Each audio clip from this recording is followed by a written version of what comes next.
बाबा धबलेश्वर मांडुआ भोगर महात्मा कौन आज जेहती महाशिवरात्रि एवं शिव उपवास बेढ़ा उपवास आमर 12 मासर 12टी चतुर्दशी कि बाबा धबलेश्वर पीठरे मांडुआ भोग लगी करा जाए एवं महादीप उठी थाए। आज जेहेतु महाशिवरात्रि महादीप सबुठारु बड़ शिव चतुर्दशी आज दिनटी से जो मांडुआ भोग बाबांकर द्वितीय प्रहर पूजा पर मांडुआ भोग लगी करा जीवो से जो मांडुआ भोगटी बाबांकर प्रिय भोग मांडुआ भोग तापर भोग लगी पर श्रद्धालु भक्त मैंने जो महादीप को दर्शन करने बसता मांडुआ भोग लगी पर तापर बाबा बेढ़ा परिक्रमा कर सारापर महादीप प्रज्वलन करा जीवो। ए मांडुआ भोगटा बंटन केते भक्त मान ये जो मांडुआ भोग महादीप उठी सारापर बाबा पाखे जो श्रद्धालु भक्त मैंने चाह बसता से मांडुआ भोग पाइबापी से महादीप उठी सारापर रात्र 1:30 समय कि 2टा समय पीठरे वितरण कर समस्त श्रद्धालु भक्त मैंने से मांडुआ भोग को पाइबे।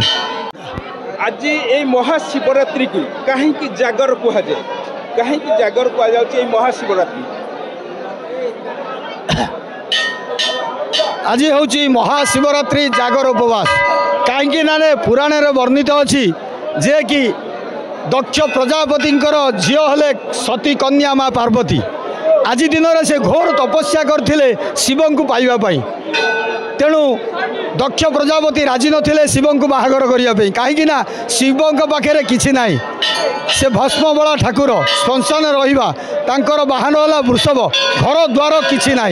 तेणु सी राजी नथिले तेणु माता सती पार्वती घोर तपस्या करी से अकाल परिश्रम कर शिव को पति रूप पाइबापी आज दिन में से व्रत रखी जे कि महाशंकर को पाइबापी से शिवरात्रि करते तेणु से दिन ठारू जो श्रद्धालु भक्त मैंने बाबा पाखे आसी जो शंकर जो ठारे जो महादेव अच्छा से एकत्रित हो घोर तपस्या बल दीपटे जाली था पूजा अर्चना करते निज निजर जी जहाँ मानसिक उद्देश्य आसी था बसी था निजर मानसिक तेणु तेणु यही हूँ किंवदंती महाशिवरात्रि जागर तेणु से दिन महाप्रभु जे कि शैव देवता शिवशंकर उजागर रुहति भक्त उजागर रुहति से उजागर समय बाबा को आशीर्वाद मागिले बाबा शुभ फल प्राप्ति करें शुभ आशीर्वाद करते मनस्कामना पूर्ण करते। धबलेश्वर नाम कला बलद को धड़ा कर नाम धबलेश्वर यार महात्मा कौन कौन रही यार रहस्य ये जो पीठटी हूँ बाबा धबलेश्वर पीठ कहीं प्रथम बाबा धबलेश्वर पूजा पाऊन ये पीठटी हूँ अनंत वासुदेव कूद प्रथम विष्णु पूजा पाते एवं आमर पश्चिम पटरे बाबा बुढ़ालिंग विराजमान कर नदी कूल से प्रथम पूजा पाते विचेश्वर बुढ़ालिंग महादेव ये हूँ भक्त भगवान लीला एवं खेल दिने कौन है गोटे चाषीटीए गोटा कला अंडीरा बाछुरी छन छनिया बाछुरी की देखी कहीं से बाछुरी सेतेबेले वर्तमान जो सौंदर्य देखुं धबलेश्वर पीठ सेतेबेले धबलेश्वर पीठ एमती सौंदर्य नथिला घोर जंगल थिला एवं छोट छोट कुड़िया थिला चतुर्पाशे दिने कौन है मंचेश्वर नदीर आरपटर मंचेश्वर ग्राम से ग्राम किसी गाई गोरु चरवाई आसुँच धबलेश्वर पीठ को ये हूँ राजा आठगढ़ अधीन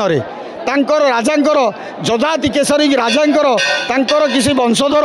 यहीठार अवस्थान करते छोटिया घर थिला किसी जगुआली मंदिर को छोट मंदिर थिला विष्णु मंदिर ताकू जगुले दिने कौन है चाषीटीए कला छला छनिया अंडीरा बाछुरी की देखी से लोभाकृत होती केमिति नेले मो घरे रखिले घर भर पोषण हम मु चलीजी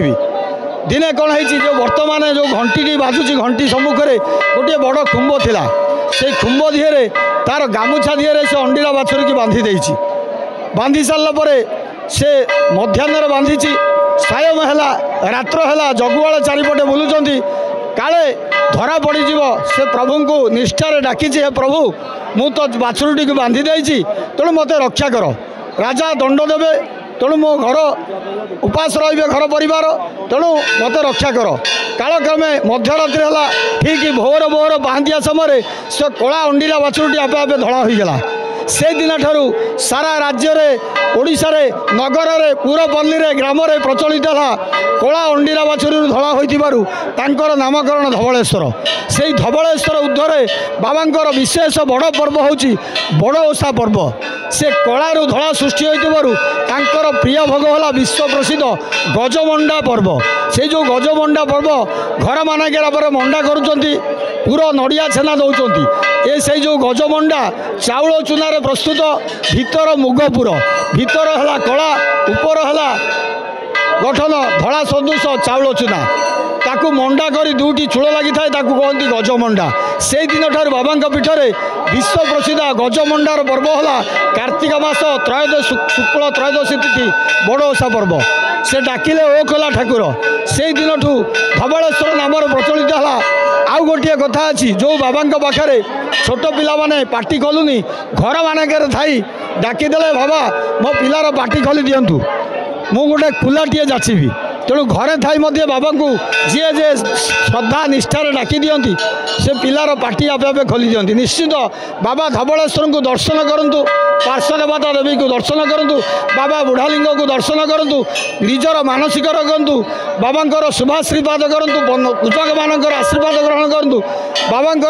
मंगलमय ठाकुर कलार धड़ा होकर शुभाशीर्वाद ग्रहण नहीं घर को प्रत्यावर्तन करूँ। जय बाबा धवलेश्वर।